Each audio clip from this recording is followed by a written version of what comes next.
भारतीय संस्कृति की अमूल्य विरासत में गूंजते वेद, पुराण और उपनिषद के स्वर, इनमें से एक ऐसा ग्रंथ है गरुड़ पुराण, जिसे घर में रखना अशुभ माना जाता है, क्योंकि हिंदू संस्कृति के अनुसार घर पर किसी परिजन की मृत्यु के बाद गरुड़ पुराण का पाठ कराया जाता है। लोग इस ग्रंथ के बारे में बात करने से हिचकते हैं। मान्यता है कि घर पर 13 दिनों तक गरुड़ पुराण का पाठ कराने से मृतक की आत्मा को सद्गति प्राप्त होती है। क्या वास्तव में गरुड़ पुराण का घर में होना अशुभ है, या यह सिर्फ एक अंधविश्वास है?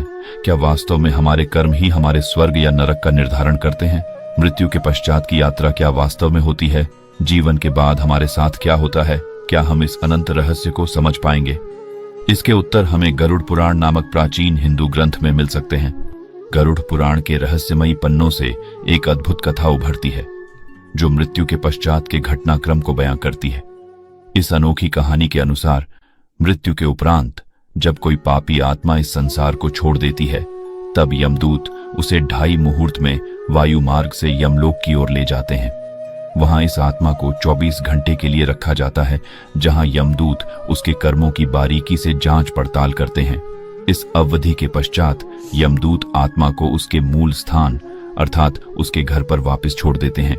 वहां यह आत्मा अपने परिवार के प्रति गहरे मोह के कारण उनके बीच भटकती रहती है। यह आत्मा 13 दिनों तक अपने घर पर ही विचरण करती है। इस दौरान वह अपने परिवारजनों द्वारा किए जा रहे हर कर्म पर ध्यानपूर्वक नजर रखती है। गरुड़ पुराण 2 विस्मयकारी खंडों में विभाजित है। प्रथम खंड भगवान विष्णु की भक्ति और ध्यान योग से संबंधित है। दूसरा खंड अधिक गूढ़ है, जिसमें मृत्यु, यमलोक की यात्रा और परलोक के रहस्यों का वर्णन है। इस ग्रंथ को सर्वप्रथम भगवान विष्णु ने अपने विश्वसनीय वाहन गरुड़ को सुनाया। फिर गरुड़ ने इसे महान कश्यप ऋषि को सुनाया। इस प्रकार यह ग्रंथ एक परंपरा के रूप में आगे बढ़ा।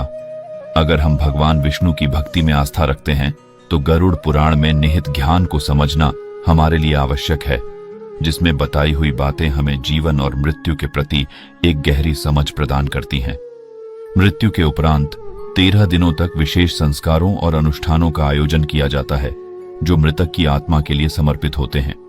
इस अवधि के दौरान प्रतिदिन मृतक के लिए भोजन निकाला जाता है, जिसे श्राद्ध कहा जाता है। इन 13 दिनों का समापन 13वीं के साथ होता है, जो एक विशेष संस्कार है।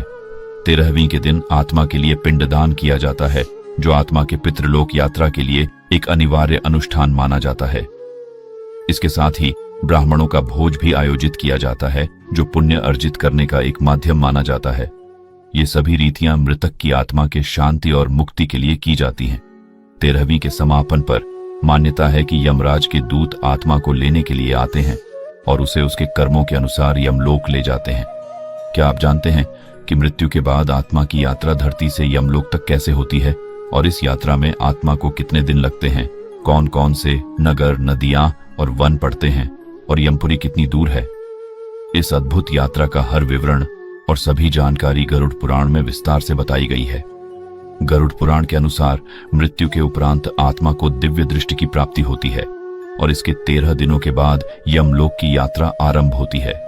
इस यात्रा के दौरान आत्मा के सामने 3 पथ प्रस्तुत होते हैं: स्वर्गलोक, नरकलोक और पितृलोक। गरुड़ पुराण में यमलोक के मार्ग का विस्तृत वर्णन किया गया है।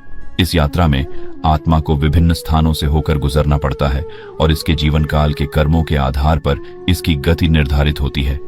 यमलोक तक पहुंचने में आत्मा को कुल 47 दिन का समय लगता है।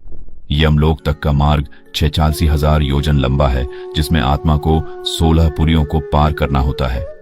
इन पुरियों में सौम्यपुर, सौरिपुर, गंधर्वपुर, शैलगाम, क्रौंचपुर, विचित्र भवन, बहवापदपुर, दुहकपुर, नानाक्रंदपुर, सुतप्त भवन, रौद्रपुर, पयोवर्षणपुर, शीताडयपुर, बहुभीतिपुर आदि शामिल हैं।